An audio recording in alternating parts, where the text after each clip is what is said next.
UK curriculum chapter number 10 है, section 10 है और इसमें 3 एक्सरसाइज हमें गिवन है। चैप्टर 10 का जो नाम है वो है प्रोपोर्शंस।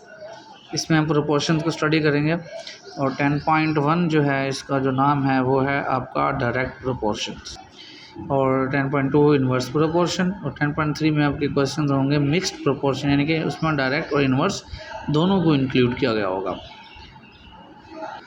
अब होता क्या है कि 10.1 में हमारे पास जो टॉपिक है वो है डायरेक्ट प्रोपोर्शन का।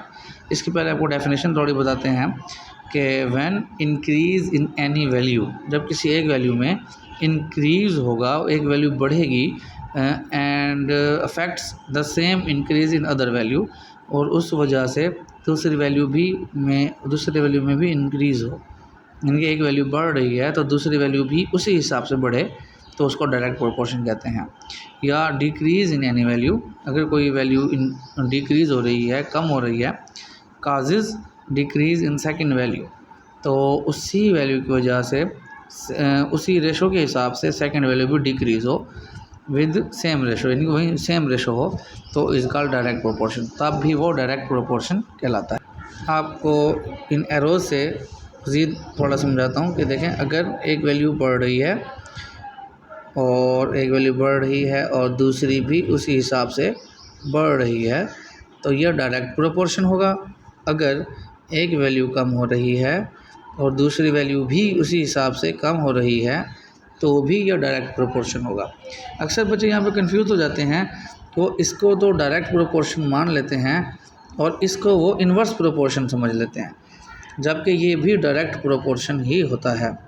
ओके, या आप इसको यूँ भी ले सकते हैं कि दोनों की डायरेक्शन सेम होगी, एक साइड को होगी, तो वो डायरेक्ट प्रोपोर्शन ही होगा। और इन्वर्स प्रोपोर्शन होता है जब एक साइड अप हो और एक साइड डाउन हो, यानी कि एक वैल्यू बढ़ रही हो और एक वैल्यू कम हो रही हो, तो वो आपका इन्वर्स प्रोपोर्शन होता है। अगर पहली वैल्यू कम हो रही हो और दूसरी बढ़ रही हो, तब भी वो इन्वर्स प्रोपोर्शन ही होगा। फिर बात आती है ग्राफ की, और उसने एक्सरसाइज में क्वेश्चन भी पूछा है ग्राफ के बारे में।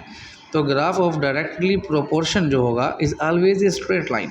देखिए, ये एक लाइन है जो बिल्कुल स्ट्रेट जा रही है, ओरिजिन से होते हुए पास हो रही है। इसमें हमें कैसे पता लगा कि ये डायरेक्ट प्रोपोर्शन है? देखें, यहाँ पर अगर 1 यहाँ पर है तो x आपका 1 है और y भी आपका 1 है, x आपका 2 है तो y भी आपका 2 है, यानी कि x बड़ा है तो y भी तो बड़ा है। x अगर आपका 3 है तो y भी आपका 3 होगा। तो इसमें हम जिक्र कर रहे थे कि उसी तरह वैल्यूज़ बढ़ रही हैं। इसी तरह अगर इस नेगेटिव वाले की बात करें तो इसमें भी उसी हिसाब से आपका वैल्यूज़ डिक्रीज़ होंगी जिस हिसाब से एक वैल्यू डिक्रीज़ हो रही है और दूसरी भी उसी हिसाब से डिक्रीज़ होगी। अगर हम इस तरह का ग्राफ लें कि ए और बी हैं, तो इसका जो डायरेक्ट प्रोपोर्शन होगा वो इसी तरह होगा कि बी बढ़ रहा है तो ए भी साथ साथ उसी हिसाब से बढ़ रहा है। और अगर नेगेटिव की अगर हम बात करते हैं तब भी देखें स्ट्रेट लाइन ही है। और मैथमेटिकली रिप्रेजेंटेशन इसकी होगी कि ए डायरेक्टली प्रोपोर्शनल टू बी, इसको आप प्रोपोर्शन ही बोलेंगे। प्रोपोर्शन डायरेक्टली क्यों है? क्योंकि ये बी है। अगर कोई रकम डिवाइड में हो, बटे में हो, रेशो में हो, उसको आप कहते हैं कि वो इन्वर्सली है। खैर वो बाद की बात है। तो डायरेक्टली प्रोपोर्शन क्या होगी, तो आपके सामने वैल्यू दी होगी V directly proportion X, V directly proportion X square, X cube, the square root X या क्यूब रूट। तो इसको हम किस तरह सॉल्व कर सकते हैं? इसमें होता है ए डायरेक्टली प्रोपोर्शनल टू बी। जब भी आप इसको इक्वल में करते हैं तो साथ के लगाते हैं, ये आपका कांस्टेंट होता है। इसी तरह अगर आपके पास ये वैल्यू है क्यूब रूट में, तब भी वो क्यूब रूट में ही रहेगी, साथ सिर्फ के लग जाएगा। और इसको देखें तो इसमें हमने के लगा दिया। यहाँ से अब हम डिफरेंट वैल्यूज़ निकाल लेते हैं। अगर के की वैल्यू आपको चाहिए तो बी इधर आके डिवाइड होगा, और अगर आपको बी की वैल्यू चाहिए तो के इधर आके डिवाइड हो जाएगा। तो देखें, यहाँ से आप डिफरेंट फार्मूलाज भी बना सकते हैं। इसी तरह से इसको देखें, V directly proportional to X cube, proportion ख़त्म हुई तो के लगाया हमने, और हमें अगर के की वैल्यू फाइंड करनी है तो एक्स क्यूब इधर आ जाएगा, और अगर हमने के एक्स क्यूब की वैल्यू फाइंड करनी है तो के को इधर ले आएंगे, और अगर हमने x की वैल्यू फाइंड करनी है तो दोनों तरफ क्यूब रूट ले लेंगे, ये x हो जाएगा और ये क्यूब रूट में आ जाएगा। इसमें भी ऐसे ही होगा, सेम प्रोसीजर। क्यूब रूट है तो क्यूब रूट उधर ही रहेगा, आपने इसको x फाइंड करना है तो दोनों तरफ क्यूब ले लेंगे तो आप x की वैल्यू आ जाएगी।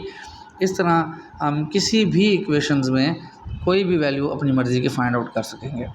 अगर हमें सिर्फ 2 वैल्यूज़ हमें अगर दे दी जाए, अगर ए और बी वैल्यू दे दी जाए तो हम के ईज़िली फाइंड कर लेंगे, और जब हम के फाइंड कर लेंगे तो हमारे पास तीनों रकमें आ जाएंगी। उसके बाद हमें वो कोई भी 2 वैल्यूज़ दे देगा तो हम थर्ड को ईज़िली फाइंड कर सकेंगे। अगली वीडियो में आपको इसी से रिलेटेड क्वेश्चंस जो होंगे वो कराए जाएंगे।